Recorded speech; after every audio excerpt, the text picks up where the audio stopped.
When it comes to wooden aircraft of the Second World War, one name soars above the rest: the Mosquito. Built mostly from plywood and other non-strategic materials, de Havilland's sleek, versatile machine was a multi-role masterpiece that excelled at pretty much any mission it was given. Reconnaissance, night fighting, even anti-shipping raids.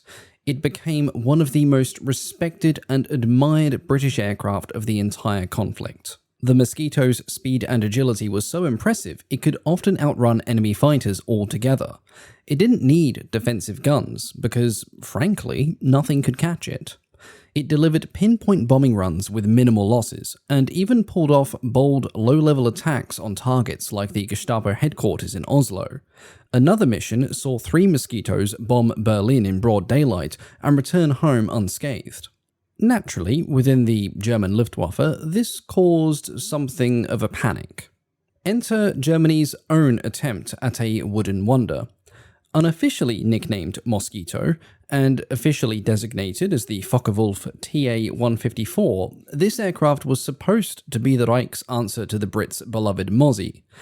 What followed was a story that started with high hopes and ended, as many things in late war Germany often did, in delay, frustration, and aircraft parts scattered over a wide area. Let's start at the beginning.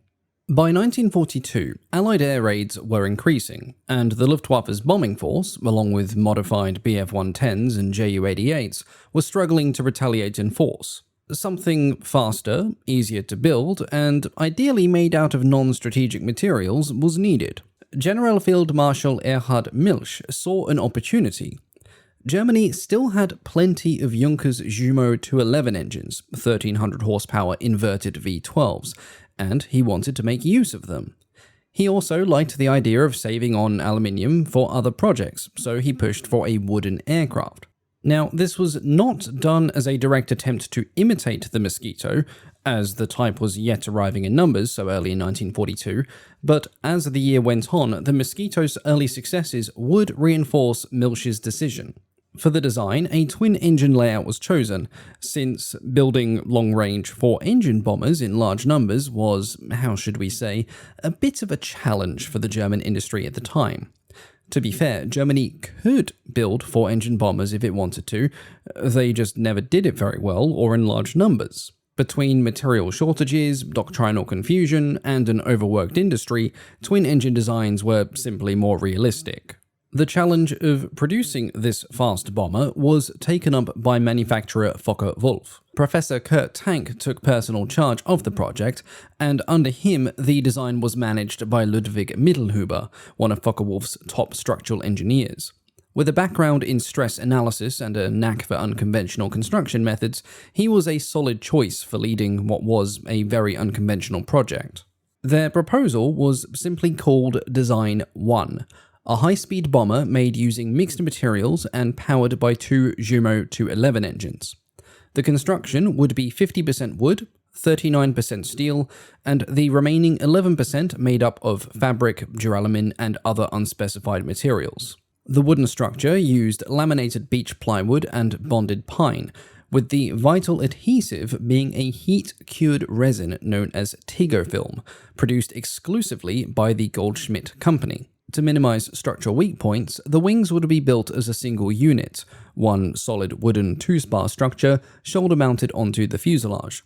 Originally, the aircraft had no defensive guns planned for it at all, but Milch insisted on at least some self-defense capability, so 2 rear-firing MG-151s were planned. In this configuration, it was expected to carry either one 1,000 kilogram bomb or 42 smaller 10 kilogram bombs using a dispenser, a decent payload on paper. But that bomber version never made it past the design phase. In the late spring of 1942, the RAF launched the first of their infamous 1,000 bomber raids. This coincided with the beginning of Bomber Command upgrading its force to the 4-engine heavies, the Short Stirling, the Handley Page Halifax, and the Avro Lancaster. In response to this, Germany's priorities quickly shifted. Offensive bombing was no longer the focus, defending the homeland was, and that meant they needed night fighters. At the time, Germany had a few, mainly modified Bf-110s and Ju-88s, but neither was designed specifically for the role, and while they were coping for the time being, it was clear that they wouldn't keep up with the Allied advancements for long. The Heinkel HE-219, a topic for another day, was supposed to be one of the answers to this, but it was bogged down by development problems and bureaucratic infighting. The Luftwaffe Ministerium, or the German Air Ministry, had approved the Heinkel design, but Erhard Milch wanted the Focke Wulf design too to be converted to the night fighter role as he thought it looked more promising. His dislike for the Heinkel 219 led to years of internal resistance and attempts to shut it down, infamously turning what should have been a basic engineering decision into a bureaucratic trench war and ruining the prospects of what would otherwise have been a very good design. And so, on the 16th of October 1942, the fast bomber design was shelved indefinitely. Milch ordered that the Focke Wulf team shift focus to a dedicated night fighter. This new aircraft was initially called the TA-211. Unlike the earlier bomber design, this would be a purely offensive aircraft. No rear-facing guns, but four 30mm Mk-103 cannons mounted in the nose, an incredibly potent armament. The idea was straightforward enough. Locate the nighttime bombing formation using airborne radar, sneak up on said bombing formation, unload everything you've got from the cannons, hopefully reducing some bombers to their base components, ideally on fire, and disappear before anyone had time to shoot back. It was designed as a two-seater with a pilot and a radio operator. The Focke 212 air-to-air radar system was selected for the aircraft, with the antenna mounted on the nose. For those curious, Focke stands for Funkgerät, literally meaning radio device, and I apologize a million times to my German audience if I'm getting the pronunciation horribly wrong here.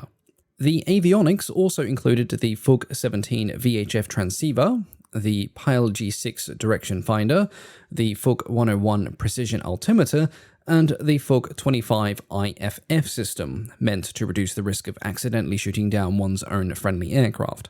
A real bonus in an age where most nighttime interceptions involved guesswork, blinding searchlights, and firing at the first plane-shaped thing that appeared near where the radar said it should have appeared. A notable feature of this design, in comparison with most contemporary Luftwaffe aircraft, was the use of a tricycle landing gear. The nose gear was particularly long as it had to accommodate the aircraft's three-blade propellers. These were VS-11 three-blade variable pitch propellers specifically designed for the UMO-211, and they had a diameter of 3.5 meters. Unfortunately, as Focke Wulf was still new to the tricycle gear concept, they made the very un-German mistake of not over-engineering it, which would lead to quite a few gear failures, a point I'll bring up again later on. Despite the presence of bulky radar antennas, the design performed well in wind tunnel tests. Expectations were high, as it looked like it would easily outperform the existing Bf-110 and Ju-88 night fighters. Consequently, Focke Wulf was awarded a contract to produce a series of pre-production aircraft. Just 4 days later, on October the 20th, the Luftwaffe's Technical Review Board signed off on the project, and it received its new official designation, TA-154. At around the same time as this, it was also given the name of Moskito, likely in reference to the de Havilland aircraft now causing such a nuisance in the skies above Germany. Initially, 10 prototypes were ordered, but eventually something in the order of 15 were built, though sources disagree on the total number. I'm going to quickly list them all now to keep things simple, and as you'll see from their intended roles and design specs, they paint a picture of the TA-154's development life, each reflecting the rapid evolution and frequent course corrections of the design, and it's not a particularly pleasant picture to see. I'd also like to note that there is not a complete photographic record of these prototypes, so the image on the screen may not necessarily represent the exact airframe being mentioned. Additionally, just to add further confusion, the operational history of each prototype is a chronological chaos of dates. There are many conflicts between various sources, and as such I'll advise you all now that while a lot of effort has been made to verify dates and events, I cannot guarantee chronological accuracy. Anyway, the prototypes. The V1 served as the first flying prototype, built to test general flight characteristics and basic systems. Although it flew successfully on the 1st of July 1943, it crashed later on that month due to a landing gear failure. Though restored afterward, V1 was eventually destroyed in an Allied bombing raid at Langenhagen. V2, equipped with the UMO-211N and used for handling trials as well, survived longer than some early prototypes, but its final fate is not clearly documented. V3 was designed for further aerodynamic trials, and it was the first to receive weapons and avionics. It suffered a nose gear collapse on landing, prompting a revision of the caster angle of the nose wheel. V4 was another aerodynamics and systems testbed, but it also suffered a gear retraction on landing. V5 had a more interesting life. First flown in February 1944, it was used in armament tests with 4 Mark 108 cannons, but suffered defects in bonding in the fuselage, as well as water ingress in the wooden structure following rain. On April 7, 1944, it suffered a hard landing caused by yet another failure in the main landing gear. Later on repaired and upgraded with the UMO-213A engines, it was transferred to Detmold in August 1944 under a night fighter squadron. Details of its service are unknown. V6 tested proposed weapon configurations and alternative flame dampeners, while V7 was damaged early in testing and likely was never repaired or flown again. The V8 prototype introduced slight changes to control surfaces and attempted improvements in reliability, but was ironically lost in a fatal accident when an engine failure led to fire and a total loss of the airframe. V9 was intended for flap and control systems testing, but in another tragic case of irony, it was crashed after a case of flap asymmetry. V10 was used to test the UMO-213A engines and allegedly conducted high-altitude testing as well. Although not destroyed, it suffered from recurring problems. V11 and V12 continued similar test roles, including radar calibration and engine trials. Both were damaged in crashes or air raids, and V12 may have later been converted for experimental duties. V13 through to 15 were late prototypes, primarily used for production standardization, component testing, and operational evaluation, though how many of these ever flew or were delivered is uncertain. Several late frames were destroyed on the ground by bombing before entering full operational use. So, as you can see from just that small summary, prototype development was a little bit chaotic. There are many reasons for this, as almost immediately in the development cycle of this aircraft, the problems began. First, Germany didn't really have enough woodworkers to build the thing. Luftwaffe planners assumed that Germany's large population of woodworkers and craftsmen, especially those already not engaged in the aircraft industry, could be redirected towards aircraft production. But this assumption very quickly fell apart. By 1943, most trained carpenters had already been absorbed into other sectors, construction, logistics, munitions, or conscripted into the military. Those who remained often lacked the specialized skills needed for aeronautical woodworking, which required precise techniques for bonding laminated wood under strict tolerances. Unlike furniture or housing construction, building a high-performance aircraft from wood wasn't a job for general tradesmen to learn in a couple of days or weeks. Load-bearing structures, aerodynamic surfaces, and the use of special adhesives demanded training and precision. In this field, the British had an advantage because of the conservative nature of the British aircraft industry, particularly with de Havilland, which had delayed switching from wood to metal aircraft far later than everyone else. In Germany, which is of course considered by many the pioneer of all-metal aircraft in Europe, this of course wasn't the case. This manpower shortage wasn't just a production issue, it would extend to future maintenance as well. Since repairs to bonded wooden airframes required trained specialists, servicing the TA-154 in the field was guaranteed to be challenging, which limited their operational viability from the outset. And then came the engines. The UMO-211s, while available, were already lagging behind Allied aircraft in terms of raw performance. The hope was that the new UMO-213 would fix that. It had better power, better high-altitude characteristics, and it looked good on paper. Of course, anyone familiar with late-war German aircraft knows exactly where this is going.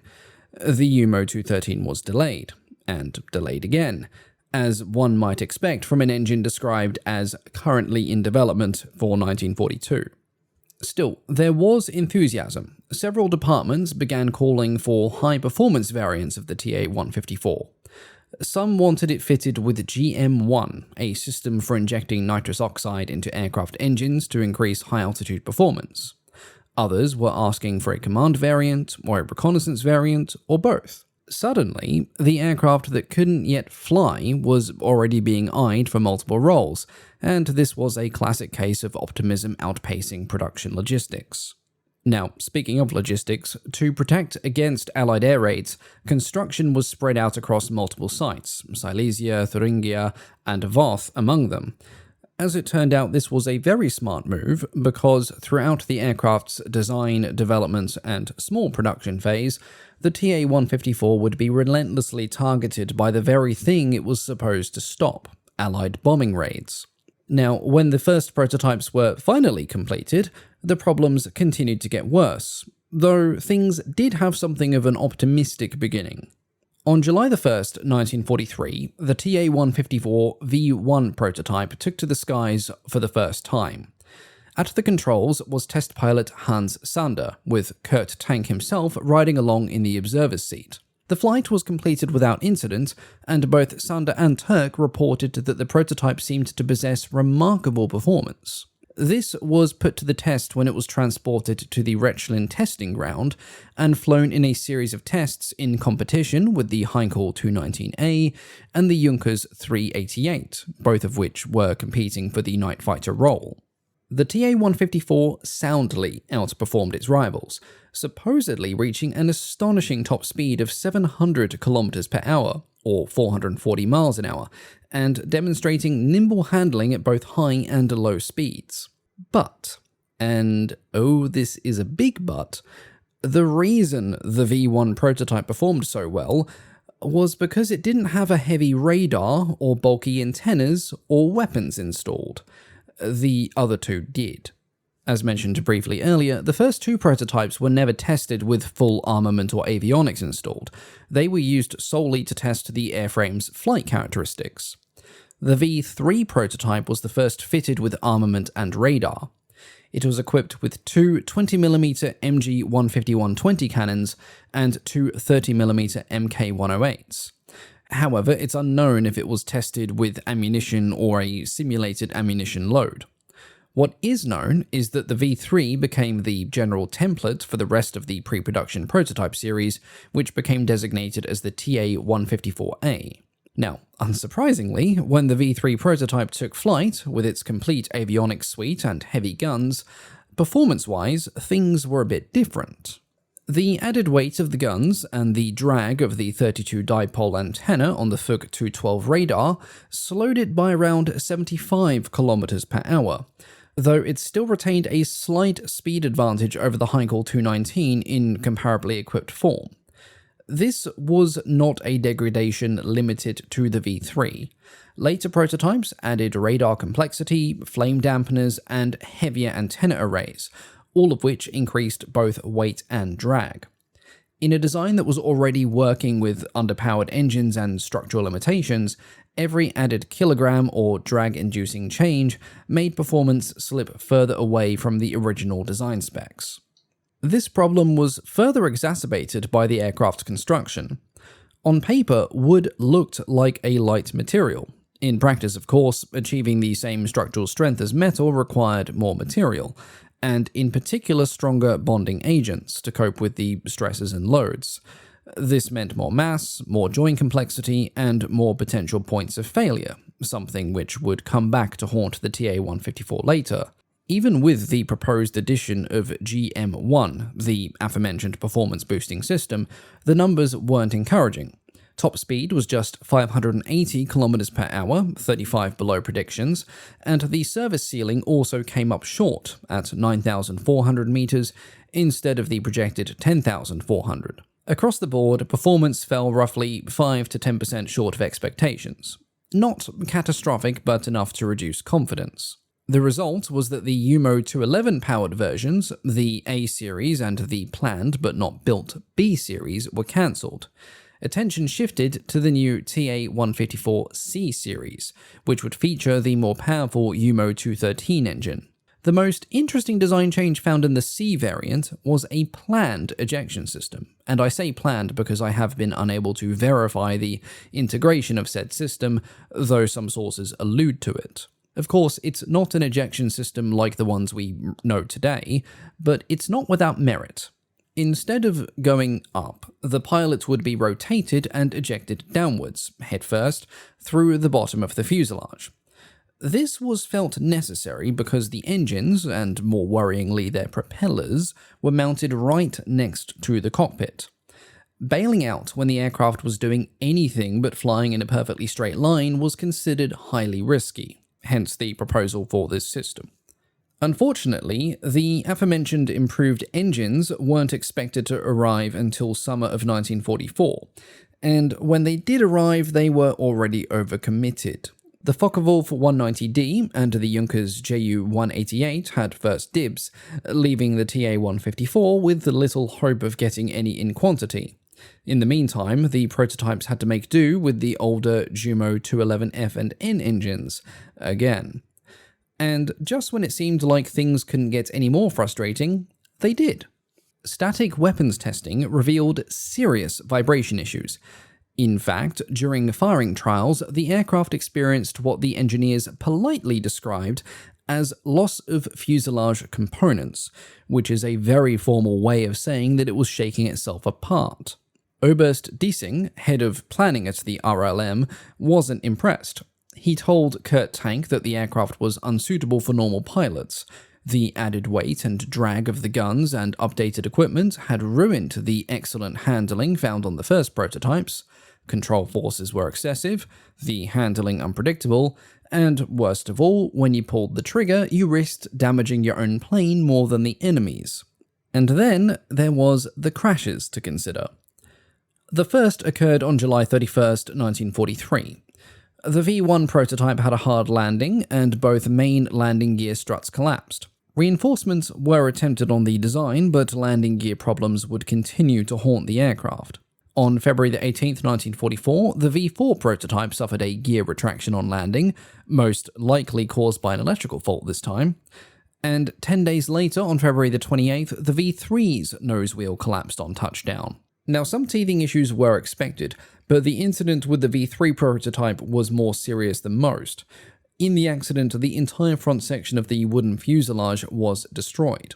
The test pilot was very lucky as he walked away with only minor injuries, but the accident should have raised serious alarm bells. It didn't, at least not yet.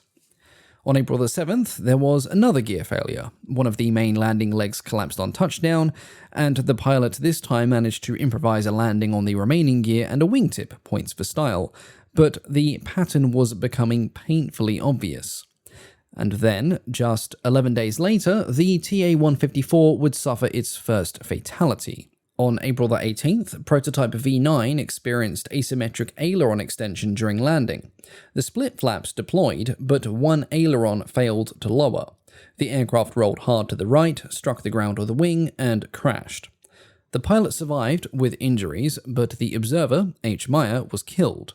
The issue had been noted in previous flights, but only now, after the loss of life, was the design modified to prevent this from happening again.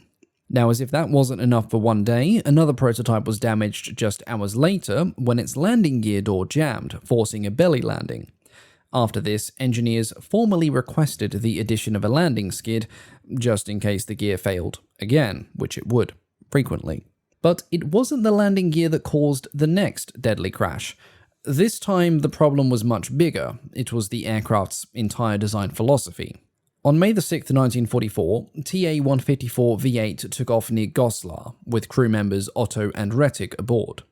Mid-flight, a double piston failure in one of the engines caused a fire. The crew attempted an emergency landing, but they didn't make it. The wooden cockpit was completely destroyed in the crash, and both men were killed on impact. Post-crash investigations concluded that had the cockpit framing been made of metal, they probably would have survived.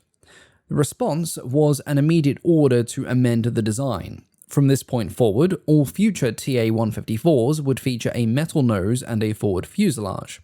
And just like that, the German wooden wonder became a bit less wooden.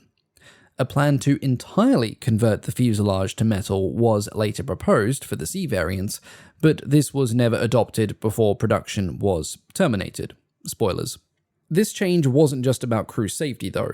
The metal structure also helped fix a recurring issue, namely the aircraft trying to disassemble itself every time the cannons were fired. And speaking of cannons, this was the point where the aircraft's final armament was confirmed. Out of various proposed configurations, only 2 remained. The night fighter version would be fitted with 2 20mm cannons and 2 30mm cannons mounted in the fuselage, the MG-150-120 and the Mk-108, almost the same configuration found on the V3 prototype. It would also be able to carry up to 2 upward-firing Mk-108s in a Schreiger Musik setup, designed to attack bombing formations from below where they were most vulnerable. Alongside this, a daytime fighter was also now being proposed, and it was to be armed with 2 Mk-103 30mm guns and 2 MG-150-115s. Now, while the new metal fuselage airframes could handle the recoil of these cannons, the earlier wooden versions could not. Test firings continued to cause unacceptable levels of damage, so those aircraft were downgraded to just 2 MG-151s, and they would be restricted to flying over northern Germany only. With the weapon loadout finalized, and despite all the drama experienced thus far, and there was a lot of it, production of the TA-154 actually began. With optimism, no less.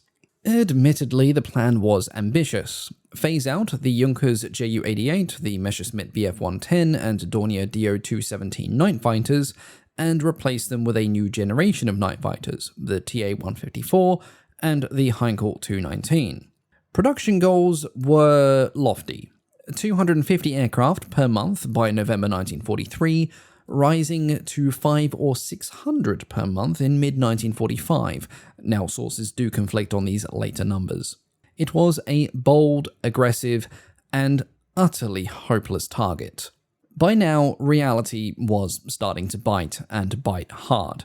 Delays, redesigns, landing gear issues, a shortage of skilled workers, and the Allied bombing campaign ramping up by the day, it all added up.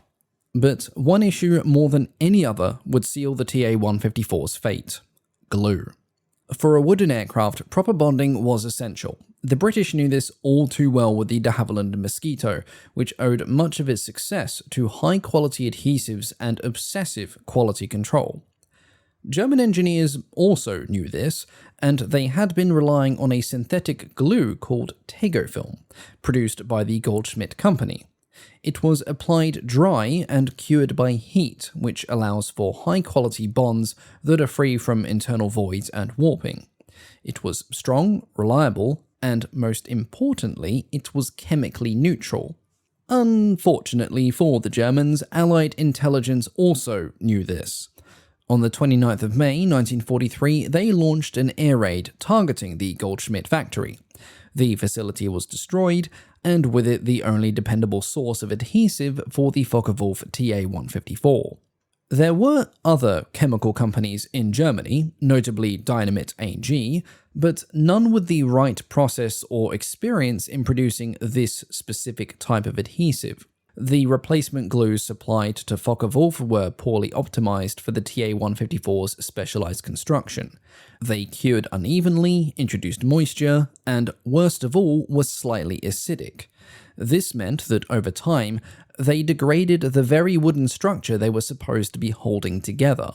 The first production aircraft assembled with this new glue took flight in June 1944, already months behind schedule.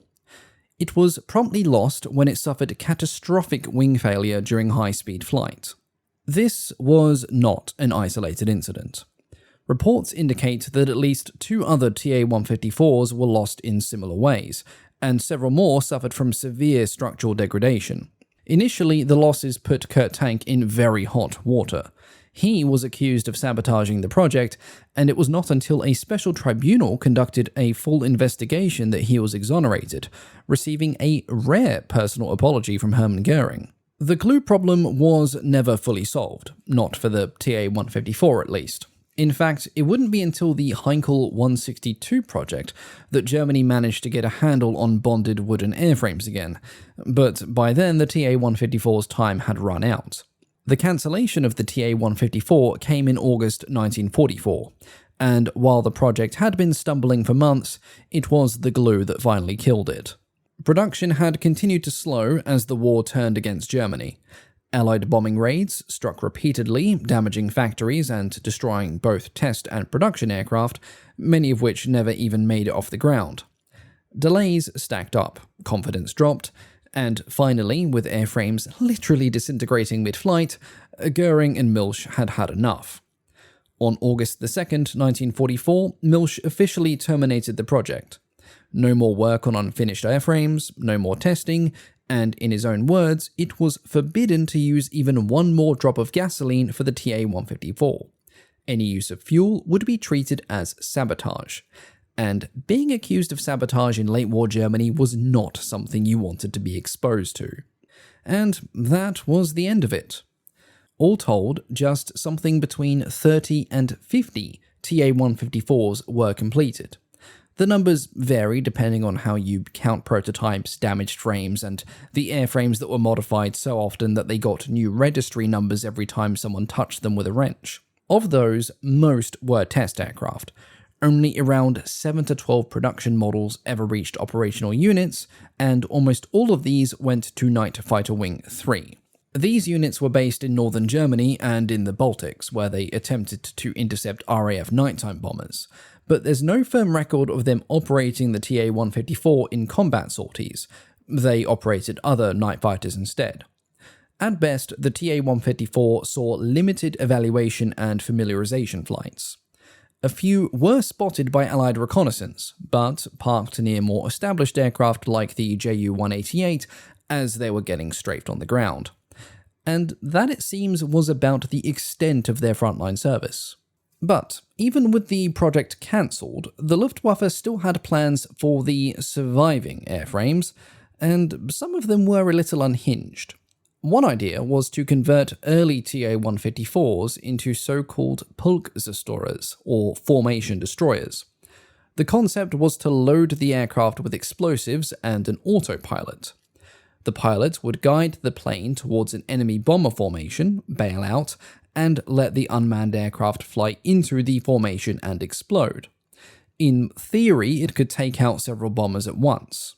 In practice, there's no evidence it was ever attempted.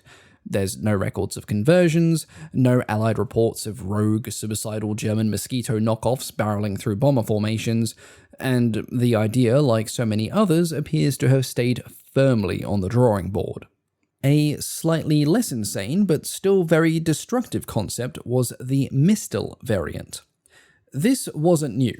The Luftwaffe had already tried it with aircraft like the Ju-88. The front of the aircraft, including the cockpit, would be replaced with a massive warhead, in the TA-154's case, a 2,500 kilogram payload. It was then mounted beneath a piloted Focke Wulf 190 connected by a strut assembly. The pilot flew both aircraft together in tandem to the target, released the larger aircraft, and then turned for home while the drone aircraft continued to its final explosive destination. It was quite literally a guided bomb with wings. These concepts came out of growing desperation. By 1944, traditional air combat tactics were failing. The Allies were more or less controlling the skies, and Germany was grasping for anything that might punch back. Programs like Mosquito and Pulse-Store were part of that shift towards asymmetrical sacrificial strategies, using expendable aircraft to try to inflict maximum damage. It is a fascinating topic in its own right, and it's one that I do plan to cover in a future video, but for now I'm going to leave it aside. Of course, from a design standpoint, the TA-154 was never an ideal candidate for these roles. With the added weight of the warhead, the Focke Wulf 190, and the mounting frame, the aircraft's already fragile landing gear would have collapsed just from being looked at sternly if it was converted into the Mosquito variant. The apparent solution was to skip the landing gear part entirely and use a trolley to launch it into the air instead, and since it was a one-way trip, there was no need to worry about a landing gear for coming back down. Supposedly, initial conversions to the Mosquito did begin, and delivery was expected in August 1944, but in a twist that should surprise no one by now, Luftwaffe High Command changed its mind again, and the Mosquito units were ordered to be converted back to regular TA-154s. Now, sources on these strange and interesting conversions are varied and very conflicting, but according to the records from test pilot Hans Sander, none of the Mosquito or Pulse-Store conversions of the TA-154 ever flew. And thus ended yet another strange chapter in the story of the TA-154, an aircraft that was spending more and more time being redesigned than it was in the air. Most of the remaining TA-154s didn't last long. Many were lost in crashes or rough landings, including the dramatic mid-air disintegrations we've already mentioned, and the rest were taken out by enemy aircraft. By spring 1945, the few surviving aircraft of Night Fighter Wing 3 were unceremoniously pushed off the runway when the unit ran out of fuel, and they were later destroyed to prevent them from falling into Allied hands. Only a single TA-154 remained intact by the end of the war at Langenhagen, and that one was captured and briefly evaluated by the Allies.